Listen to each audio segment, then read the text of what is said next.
My name is Newbold Richardson, and I'm a textile conservator and exhibit specialist.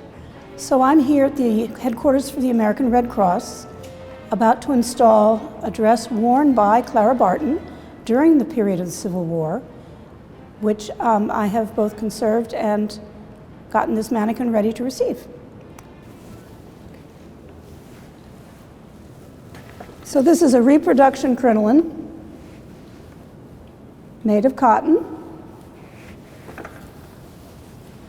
that a friend of mine who's an expert reenactor made for her own use, and found that 120-inch circumference hoop, which is period correct, was way too awkward to wear to teach period dancing, which is what she does. The crinoline ties on with a drawstring, and it is extremely heavy. So because the dress will be stationary for quite a while, and gravity will do what gravity does, I'm going to be reinforcing the skirt so that it doesn't slip down in, say, another 5 or 6 months, which does happen. And I'm putting it just below her waist so that there's no extra fullness in the actual waist of the dress. This reproduction crinoline is 120 inches around, which is an unusually large hoop for day wear. Only wealthy women in leisured activities actually wore a hoop this size. But Miss Barton made a joke of the fact that she always wore the most fashionable hoops. And this dress was a dress that she did business in, we think, with the generals and with members of Congress. So she would have wanted to present herself as an ultra-fashionable upper middle class lady. So the skirt on the actual dress is 180 inches all the way around to allow for some pleasing pleats to show. Most women, however, only wore hoops that were probably 60 or 80 inches around for day wear. Evening wear, of course, was more exaggerated, but that's true anywhere you go. Another thing that's interesting about the hoop petticoats is they were truly the first piece of democratic clothing. They were mass manufactured in all kinds of price points, so women really did wear them of every class in the society. It was an absolute necessity for the big full skirts. And they were looked upon as a miracle, because before then, women wore petticoats, multiple petticoats. You could wear as many as 6 or 7 petticoats underneath your dress, which of course would catch around your legs and be most uncomfortable to walk in.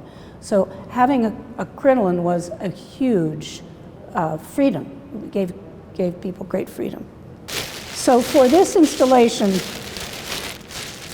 the dress was originally a one-piece dress, skirt and bodice sewed together.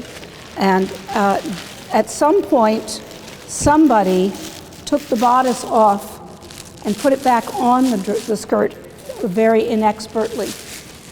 That caused some damage over the years. I have opted to keep the skirt and bodice separate to allow for me to have more stability in the skirt while it's on view for as long as it will be. Gravity is going to do its thing, which is not a good thing.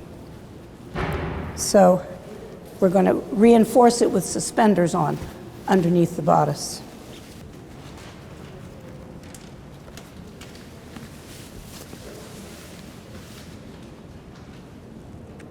I have sewn the skirt to a piece of grosgrain ribbon so that the ribbon will bear the weight of the skirt and not the bodice.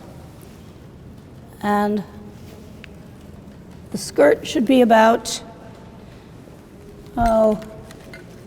2 inches off the floor in the front. It trains in the back.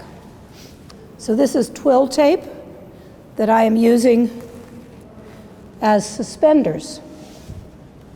Again, it's a precaution to prevent the skirt from slipping down. And I'm simply going to safety pin each one to prevent the skirt from slipping down should it decide to do so. Nothing remains static in this world. Everything shifts a little bit, so this is an extra piece of insurance to keep it from shifting anymore. And here again, a little more insurance. I'm simply going to stick a nice long quilting pin into her shoulder to prevent any slipping, in case the form has to be moved out of the case quickly. And these are bags from the Washington Post, very useful, that are slippery. I'm going to put that over her arms. The arms are pinned in. And we're going to put one arm into the garment before we put the bodice on. Dressing a mannequin is not like dressing a person. Persons can scrunch and make their shoulders smaller. They can move their arms back. Mannequins can't do that. So you have to compensate. This will allow the arm to go into the sleeve with no abrasion. So the dress is in really pretty good structural condition. The silk is good and sturdy. However, during the course of its long life of being saved and worn by family members, it saw some hard times. The color of the silk is still perfect. There's no fading. There's a tiny piece of fading along the back end of the skirt where it must have been exposed to sunshine at one point. Okay.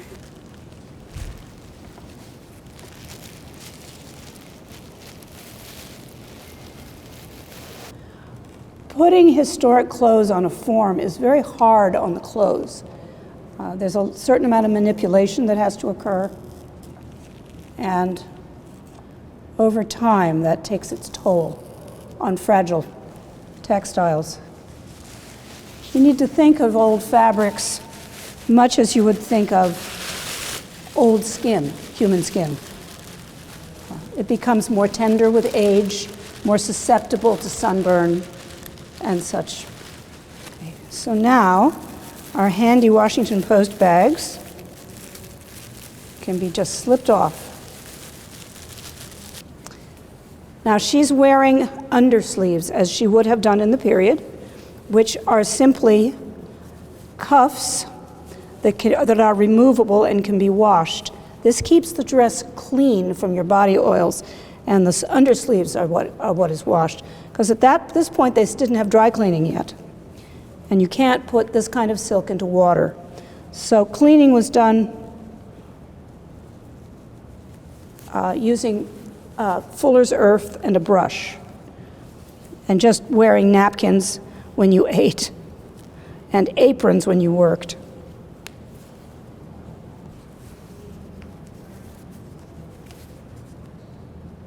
Having arms on a mannequin makes a garment come to life. And having those arms articulated so that they can bend at the elbow gives it even more vivacity rather than being stationary. Makes it more lifelike. Now, this dress was constructed so that the inside of the dress fit very closely to the body. And then the outside of the dress was draped over that inner lining, so that you have a lot more fabric in the fashion fabric than you do in the lining. It's what gives us its shape. She would have worn this over a corset as well. It's obvious from the design and the fit of the dress that she was corseted, albeit not heavily corseted. There are quite a few hooks and eyes. They are all period hooks and eyes for the most part. And a lady could dress herself. She didn't need anybody to help her get dressed.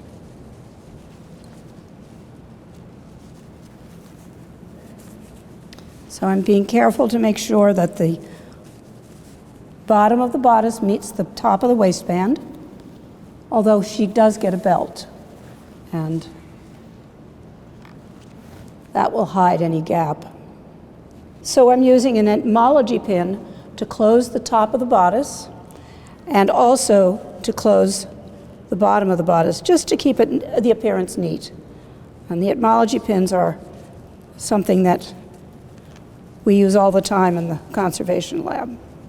The sleeve was changed in the 1860s to be a one-piece sleeve, which is gathered at the top, ruched is the technical term, as well as at the hem or at the cuff. I suspect that the original sleeve was a bell-shaped sleeve that stopped mid-forearm, and then you had your undersleeves as well, but they were much more elaborate. I wouldn't be surprised if the bodice itself wasn't a replacement in the 1860s.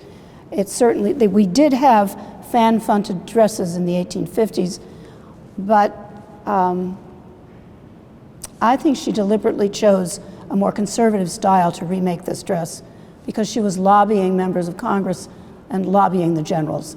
And she wanted to make the right impression, which was to say a conservative, middle-class lady of substance.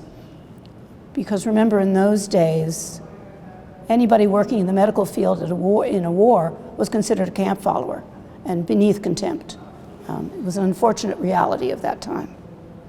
So I've made a belt for her.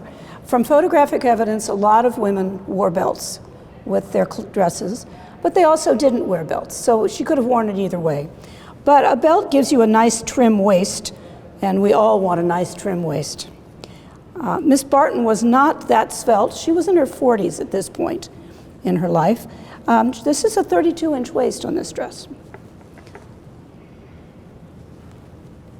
The belt is a period belt, belt buckle, donated by Shippensburg University's Fashion Archives. So we really thank Dr. Karen Bolicki for that. Here we go.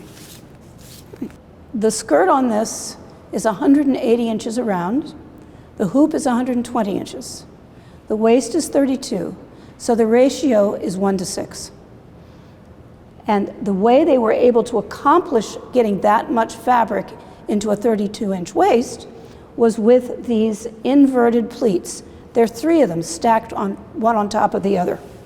So as you can see here, 1, 2, and 3. And that's what allows you to have so much fabric into such a trim waist. And it looks trim, in part because it's an optical illusion. Also, the style of dress is a trim look. Her collar is a period collar. Small embroidered collars or small jewel-like collars were absolutely in fashion at that point. In the 1850s, it would have been a much bigger collar. And it is basted to the inside just as it would have been in the period. Again, the collar came off and was washed, and that's how you got rid of ring around the collar and didn't have it on the dress itself. I consider this dress to be her elevator speech. She styled this dress out of this wonderful piece of silk that she'd had from before in order to give herself just enough time to lobby the generals and the congressmen to her point of view that we needed medical supplies at the front. That's basically what she was doing. And because they had such a negative attitude towards women being involved in any kind of warfare, let alone medicine, this gave them all cause for pause. It meant that she could do what we call it now an elevator speech. It gave her that 30-second pause to get in there with her pitch, because they didn't immediately look at her and go, well, I'm not going to pay attention to you, lady. Instead, they looked at her and went, ooh, that could be my wife. So this is a lobbying dress. I mean, in my opinion, this is a lobbying dress. And she succeeded. Another gift that this dress is giving us is it's given us a dimension of Miss Barton that I don't think other historians have really come to terms with. And that is, of course, they've come to terms with her intelligence, but how she actually used her femininity to overcome the prejudices. And that's what material culture is about.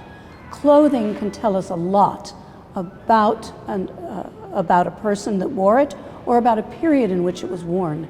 And I'm hoping that as a result of this, there will be other garments taken out of storage and shown in other historical societies around the country, because they are really a valuable teaching tool and you really can learn a lot from them.